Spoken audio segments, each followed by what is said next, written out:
नमस्कार दोस्तों, एक बार फिर से आप सभी का हार्दिक अभिनंदन करती हूँ अपने YouTube चैनल पर। तो दोस्तों, आज के इस वीडियो में मैं सुनाने जा रही हूँ पितृपक्ष में सुनी जाने वाली पितरों की कृपा की कथा। दोस्तों, यदि आपके घर में कलेश रहता है, बच्चों को नौकरी मिलने में अड़चने आ रही हैं, व्यापार चल नहीं रहा है, विवाह में बाधाएं उत्पन्न हो रही हों, तो आप समझिए कि आपके घर में पितृदोष है। ऐसे में आप रोजाना पितृपक्ष में पितरों की कृपा की कथा अवश्य सुने। इससे हमारे पितृ प्रसन्न होते हैं और उनकी कृपा हमें प्राप्त होती है। तो आइए कथा को प्रारंभ करते हैं। इन कथाओं में सबसे प्रचलित कथा है महाभारत के दानवीर कर्ण की। श्री कृष्ण भगवान ने कहा कि आत्मा कभी मरती नहीं है, ये बस एक शरीर से दूसरे शरीर में बदलती है। इसलिए आप अपने पूर्वजों को जब भी कुछ अर्पित करते हो तो वो उन्हें मिलता है।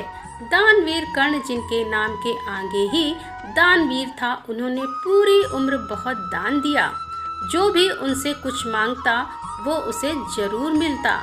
कर्ण जब परलोक गए तो वहाँ उन्हें उसका दुगना मिला। उन्होंने दान किया था, लेकिन वो सब हीरे जवाहरात और सोना चांदी थे। कर्ण को खाने को कुछ नहीं मिला। इसका कारण था कि उन्होंने कभी भी भोजन का दान नहीं किया था। कर्ण भूख से व्याकुल हो गए। अंत में यमराज की विनती करके धरती पर जाकर फिर से दान करने की आज्ञा मांगी। यमराज ने कर्ण को 14 दिनों का वक्त दिया। कर्ण ने धरती पर आकर जमकर भोजन दान किया और श्राद्ध किया। जब कर्ण परलोक वापस आया तो उसके पास खाना पहुंच चुका था। इसीलिए हिंदुओं में भोजन का दान करना बहुत शुभ माना गया है। श्राद्धों के दौरान तो गरीबों को भोजन खिलाना ही चाहिए। इसके जरिए हमारे पूर्वजों को सीधे ये पहुंच जाता है। कहा जाता है कि इन दिनों यमराज की आज्ञा से आत्माएं जमीन पर आती हैं और अपने वंशजों के ओर से अर्पित किए गए भोजन का भोग करती है। दूसरी कथा ये प्रचलित है।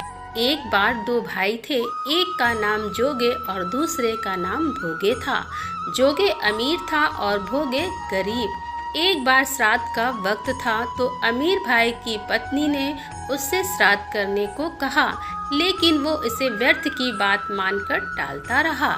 ऐसा करने पर अमीर भाई की पत्नी ने सोचा, अगर श्राद्ध नहीं किया तो लोग बातें बनाएंगे।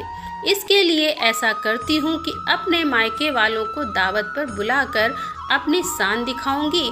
वहीं अमीर भाई की पत्नी ने श्राद्ध पर मदद करने के लिए गरीब भाई भोगे की पत्नी को बुला लिया। श्राद्ध का दिन आया तो भोगे की पत्नी पूरा दिन काम पर लगी रही। पूर्वजों के लिए खाना बनाया, लेकिन जैसे ही उनके पूर्वज खाने आए तो क्या देखा कि वहाँ पर तो अमीर भाई के ससुराल वाले खा रहे हैं। पितर निराश हो गए। वो गरीब भोगे के घर गए तो वहाँ देखा कि पितरों के नाम पर अग्यारी दी हुई है। पितरों ने उनकी राख चाटी और भूखे ही चले गए। सब ने आपस में बात की और कहा कि अगर भोगे अमीर होता तो उन्हें भूखा नहीं रहना पड़ता। पितरों को उस पर दया आई और उन्होंने कहा कि भोगे के घर धन आ जाए। शाम हो गई। गरीब भोगे के बच्चे खाना मांगने लगे, लेकिन उनके घर में कुछ नहीं था। भोगे के पत्नी ने बच्चों को टालने के लिए झूठ ही कह दिया कि बाहर हौदी के नीचे खाना है, खा लो जाके। बच्चे जब वहां गए तो देखा कि हौदी के नीचे मोहरों से भरी हुई है। दौड़े दौड़े बच्चे माँ के पास पहुँचे और सारी बात बताई। भोगे भी अब धनी हो गया। अगले साल जब पितृपक्ष आया तो उसने अच्छे से श्राद्ध मनाया, 56 तरह के भोग लगाए और ब्राह्मणों को भी भोजन कराया। इससे पितर बहुत खुश हुए और भोगे का धन और कुल हमेशा बढ़ता ही गया। वायु पुराण में एक कथा और प्रचलित है। वायु पुराण के अनुसार आर्याव्रत के पूर्व में कोलाहल नाम के पर्वत पर गया नामक असुर ने हजारों वर्षों तक कठोर तपस्या की। उसकी तपस्या से प्रसन्न होकर भगवान विष्णु ने ब्रह्मा जी को उसे वरदान देने के लिए कहा। भगवान विष्णु के कहने पर ब्रह्मा जी सभी देवताओं के साथ गयासुर के पास पहुँचे और भगवान ब्रह्मा जी ने गयासुर से वरदान मांगने को कहा। भगवान ब्रह्मा जी के कहने पर गयासुर ने ब्रह्मा जी से वरदान मांगा कि समस्त देवताओं और ऋषियों का पुण्य उसे प्राप्त हो जाए और मेरा शरीर देवताओं की तरह पवित्र हो जाए और लोग मेरे दर्शन मात्र से ही पाप मुक्त हो जाएं। गयासुर के द्वारा ऐसा वरदान मांगने पर ब्रह्मा जी और सभी देवताओं ने तथास्तु कह दिया। देवताओं के इस वरदान का ऐसा परिणाम हुआ कि जो भी उसके दर्शन करता वह पाप मुक्त हो जाता और गयासुर के पास जाने वाला हर जीव स्वर्ग को जाने लगा। विधि के इस विधान को समाप्त होता हुआ देखकर ब्रह्मा जी भगवान विष्णु के आदेश पर गयासुर के पास गए और उन्होंने कहा कि हे परम पुण्य गयासुर, मुझे ब्रह्म यज्ञ करना है और तुम्हारे समान पुण्य भूमि मुझे कहीं और नहीं मिलेगी।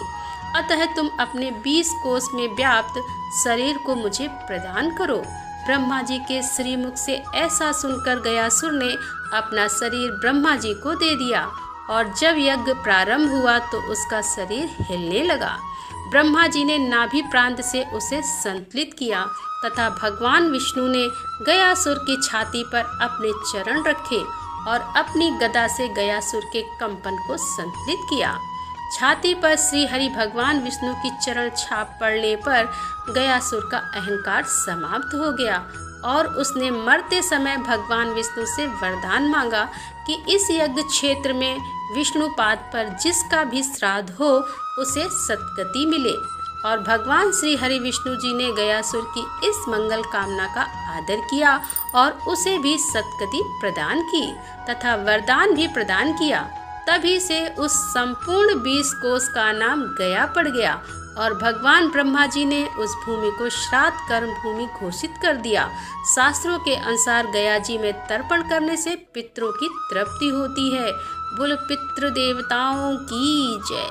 तो दोस्तों, वीडियो पसंद आया हो तो लाइक करें, शेयर करें और हमारे चैनल को सब्सक्राइब करें। धन्यवाद।